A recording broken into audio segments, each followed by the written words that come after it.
So the inaugural women's CPL started last week, and before you knew it, it was over 3 teams, 4 matches over 4 match days, with the Trinbago Knight Riders crowning themselves in championship glory on Sunday evening. But what are we to make of this inaugural edition of the tournament? How would we rate the standard of play? In what areas would we consider it a success? And what can be done to ensure even more successful stagings in the future?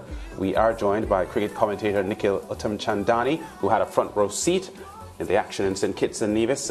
Nikhil, a very, very gripping final it was, but a lot of questions about the tournament, very short, hampered as well by rain, so even the limited number of matches that were set up, we didn't get the full Monty. Your thoughts overall on the tournament and how successful it was, if it was successful? I think, Lance, definitely it was a success. When you look at this being what is the first professional structured environment for our female cricketers to sort of develop, having this type of CPL, you must credit the sort of initiative from the organizers to put on a tournament like this, because as you said at the top of the show, or the top of this segment, sorry, the standard for me is, this was telling in terms of the standard, and I think it must increase and improve in many different ways. And these 4 matches, even though it was a small sample size, really showed the disparity between, you know, us here in the Caribbean and other international nations, like a tournament like the 100 or the Fair Break Invitational, which was in Dubai. So I definitely think it was a good measuring stick, but there are a lot of ways that I think this tournament has shown us that we need to improve in terms of our women's cricket. Do you think inviting more overseas players into the tournament it would help the overall standard, but if you're looking at the development of regional women's cricket, would that help?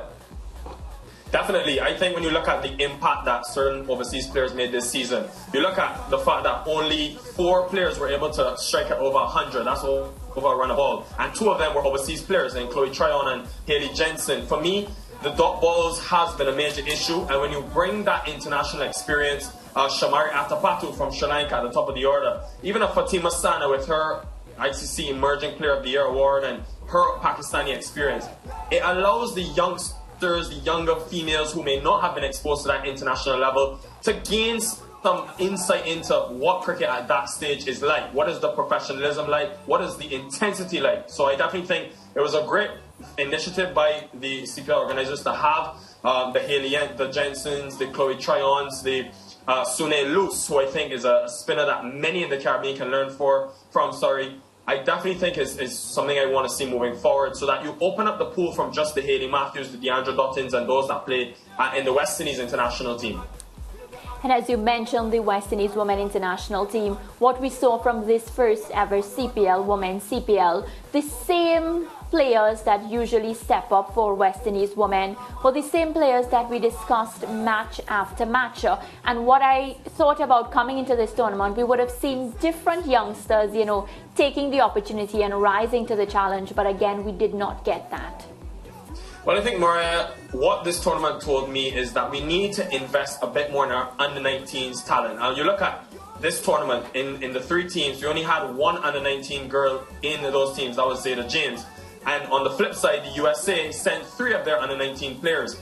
We have to look to mold the culture, and it has to start at the younger level. The last Women's World Cup, the average age of that team was 28. So not on the younger side. I definitely think I would love to see a bit more investment in that younger talent. And small things, a big issue that plagued this tournament for me was to see the dot ball percentages. When you look at the 3 teams, all had a dot ball percentage over 50, and I think that was a main area. I mean, chasing down totals of 100 and etc.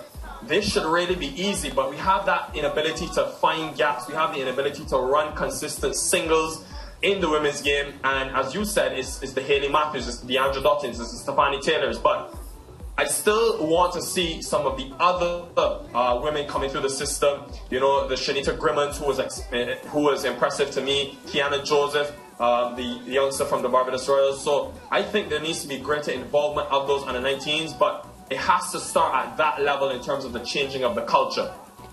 Nikhil, did you have any issues with the length of the tournament? Because I found personally that, I would have loved to see the women at least play one extra round. I know it's the first time it's the women's CPL, so I do expect changes moving forward. But do you think like that would have a positive impact on the women's cricket as well?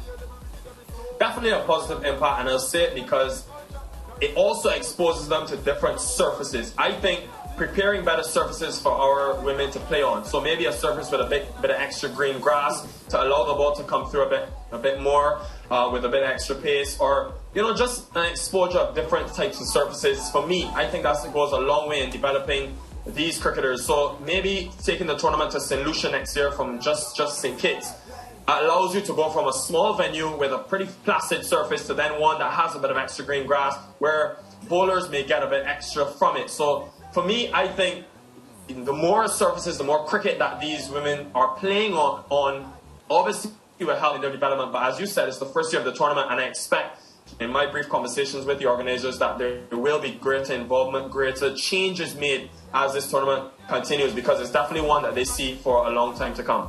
Yeah, Nikhil, you just referenced the US under-19s, and I want to suggest that them having beaten the West Indies under-19 women 4-1 in their series in Fort Lauderdale earlier on this summer is an illustration of problems ahead for West Indies cricket and the immediate future of West Indies women's cricket as far as our feeder program is concerned, in transitioning players up to the higher level.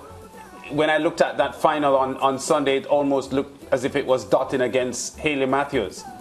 There was only one other player that got to double figures in the entire match apart from Dottin and Hayley Matthews.